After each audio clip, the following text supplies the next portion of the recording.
Hi everyone, and welcome to Tanya and Tiana English. Today I'm going to talk about the past, present, and future verb tenses.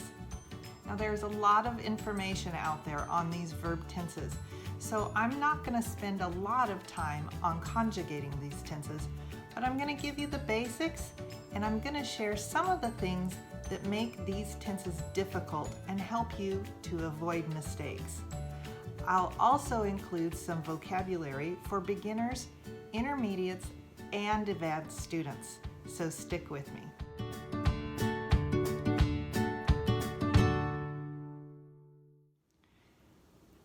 Let's start with the present tense, since that is the tense we use for something that is happening right now.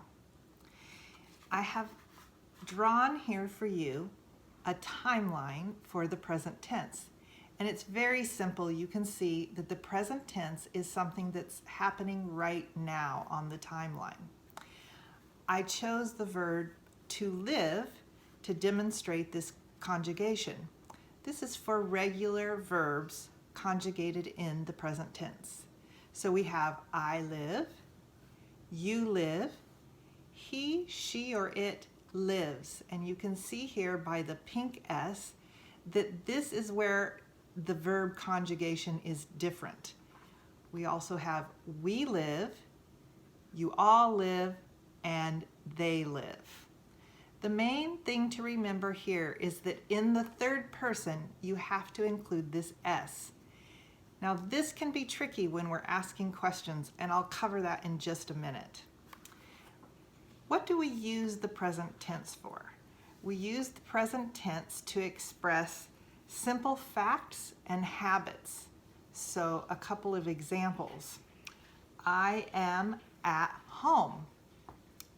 That's right now. I am at home. That's a simple fact.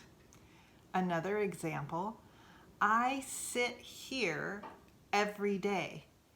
That would be a habit, something that I do every day. Let's move on to the past tense. I've drawn the timeline again for you so that you can see that in the past tense we have now, and the past tense happens before now. It's something that simple that has happened and is already finished. I again use the verb to live to conjugate the past tense for regular verbs. I lived, you lived, he, she, it lived, we lived, you all lived, and they lived. This conjugation is relatively simple because you can see that in every case it's the verb plus ed that makes the past tense. Now, you may already know that there are quite a few irregular verbs that do not follow this pattern, and I will include those in another video. So, when do we use the past tense? We use the past tense to express a completed action, something that has already happened and is done and over with, or a past habit, a habit that is over with. So an example would be, I washed the dishes. When I say I washed the dishes, this is an action that is done and complete in the past. Another example, I sat there every day. This is an example of a habit or something that I did over and over, but it happened in the past. So I use the past tense, I sat.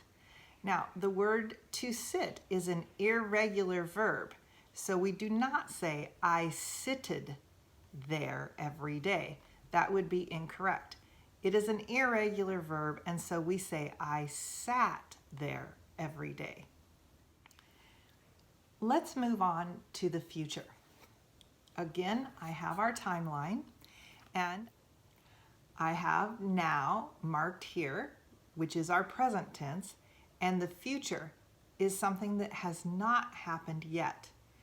Using that same verb to live, we conjugate the future as I will live, you will live, he, she, or it will live, we will live, you all will live, they will live.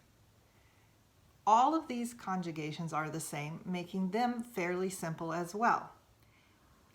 All you need to do to conjugate regular verbs in the future tense is to have the word will plus the verb. Like the past and the present, it gets a little more tricky when you have irregular verbs. Again, I will include some irregular verbs in a future video. There is another way to form the simple future. It's very similar to the way I just shared with you, but you're going to use the verb going to. In this conjugation, the timeline remains the same. This is when you are referring to something that hasn't happened yet, but it's something you're going to do.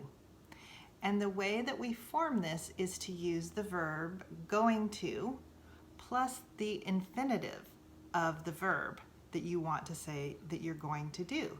For example, using the verb to live, like we used in the previous examples, we have I am going to live, you are going to live, he, she, or it is going to live, we are going to live, y'all are going to live. Now this is the same as you all are going to live. I just used this shorter version, which you often hear in the southern part of the United States, and you can hear it in other parts of the United States as well. I used the short version because it fit on my little whiteboard here. And also, they are going to live. Now, you can see that all of them are longer versions. It took up more space to write this, but it is a very simple way to create the future tense, and so it is a very popular way or a very common way to say something in the future tense. One of the things that you will note is that it uses the verb to be. So here where I have underlined in green is the verb to be conjugated in the present tense. So we have I am, you are, he, she, or it is, we are, y'all or you all are, and they are. So that's one of the things that makes this tense a little bit trickier. Otherwise, it's very similar, like I said, to the way that I shared with you just a minute ago. When do we use the future tense?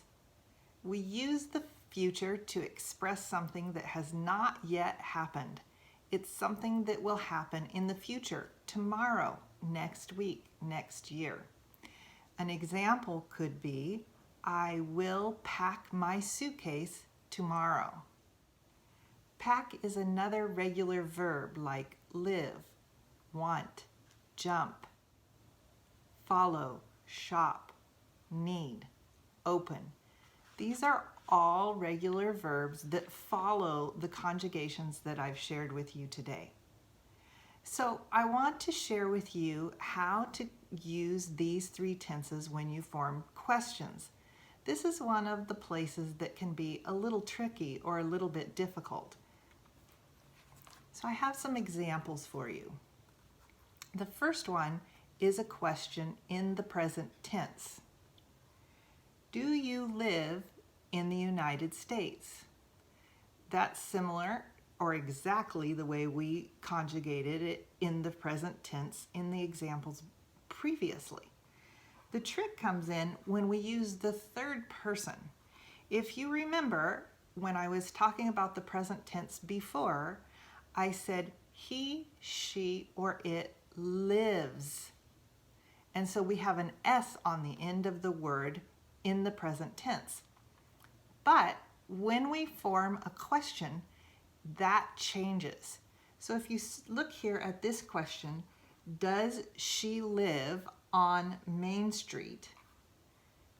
Does she live on Main Street?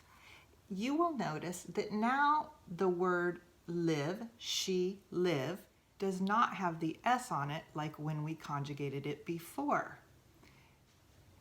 You will also notice, though, that when we form the question with the word does, we have the S here. And we do not have the S when we use the question before. So we do not say, does she lives on Main Street? Now, another little tip, another little bit of useful information is, how did I know to say she lives on Main Street as opposed to at Main Street or in Main Street? We have another video talking about prepositions on, in, and at, and I will link that video to the little I with the little circle with the I in it, so that you can click on that to get more information about those prepositions. But for right now, the main thing I want you to remember today is we do not say, does she lives on Main Street in the present tense when we're asking a question. We have a similar thing that happens in the past tense when we're making questions. Did they live next door to you? When we conjugated they lived in the past tense before, the word lived had a D on the end. When we ask the question, the word does not have a D on it. We do not say, did they lived next door to you? You will see, though, that the D does show up in the question word, if that helps you to remember it. And then when we form questions in the future, the conjugation stays the same. We just need to remember the order that the words go in. So in the future tense, this question, will I live with them? Will I live with them? If you remember when I was conjugating the word live in the future, I had I will live. And when we want to ask a question, all we have to do is take the word will and move it to the beginning of the sentence, so that now we have, will I live with them? All right, if you have some questions on how to form these questions, let us know in the comments below.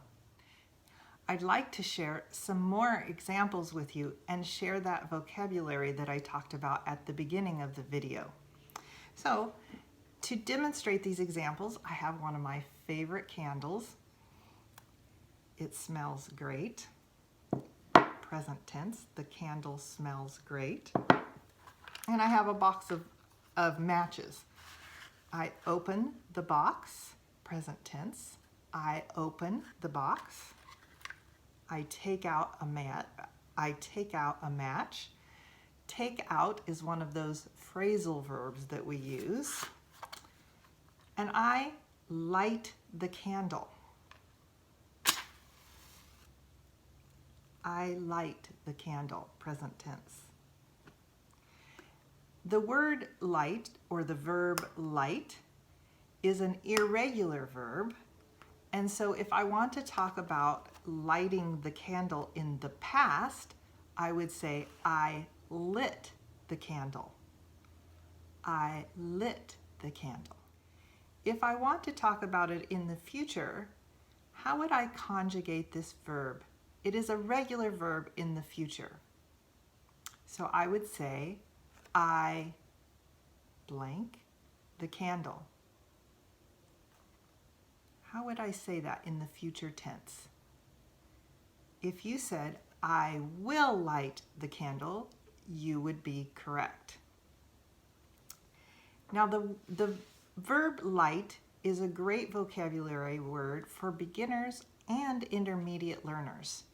But I'd like to share a little bit of advanced vocabulary.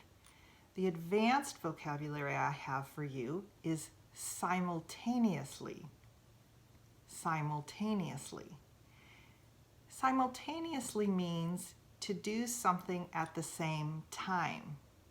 Now, we can't do something in the past, the present, and the future at the same time, but we can do something in any of these tenses at the same time. So, for example, I can't simultaneously light the candle today, yesterday, or tomorrow. But in the present tense, I can simultaneously hold the candle and light it. Or in the past tense, I could say, I simultaneously held the candle and lit it. So you'll see there that the word hold, or the verb hold, to hold, is an irregular verb conjugated as held in the past. Okay, a little more vocabulary. The verb to ignore. To ignore. This is another regular verb, and I can use it to talk about the candle. So I can say that I ignore the candle. I ignore it. It's as if it's not there. I ignore the candle. That's present tense. So how would I say this same sentence in the past tense? How would I say I ignore the candle in the past tense? If you said I ignored the candle, you would be correct. And how would I say this in the future tense? If you said I will ignore the candle, you would be correct. Now, when we're talking about ignoring a candle, it reminds me of another vocabulary word, to neglect. To neglect something is to fail to take care of it properly. When we neglect something, we are not taking care of it. Now, when it comes to candles, it's important not to neglect the candle, because if you neglect the candle, it could cause a problem. It could be dangerous. It could start a fire. So let's look at using the word to neglect in the three tenses that we've talked about. So we have the present tense, I neglect the candle when I ignore it. Both the words ignore and neglect are regular verbs. So how do we say this sentence in the past tense? I neglect the candle when I ignore it. Pause the video if you need more time. If you said, I neglected the candle when I ignored it, you are correct. Let's take a look at the same sentence in the future. How do we conjugate this sentence in the future? This one is a little bit trickier. If you said, I will neglect the candle when I ignore it, you would be correct. It's your turn to practice. Can you use any of these new vocabulary words, ignore or neglect, simultaneous or light, in a sentence in any of these tenses? Write it in the comments below. I hope this video was helpful for you. Please give us a thumbs up and remember to subscribe and click on the little bell so that you get notifications of videos coming in the future. That's it for today. I'll see you in the next one. Bye.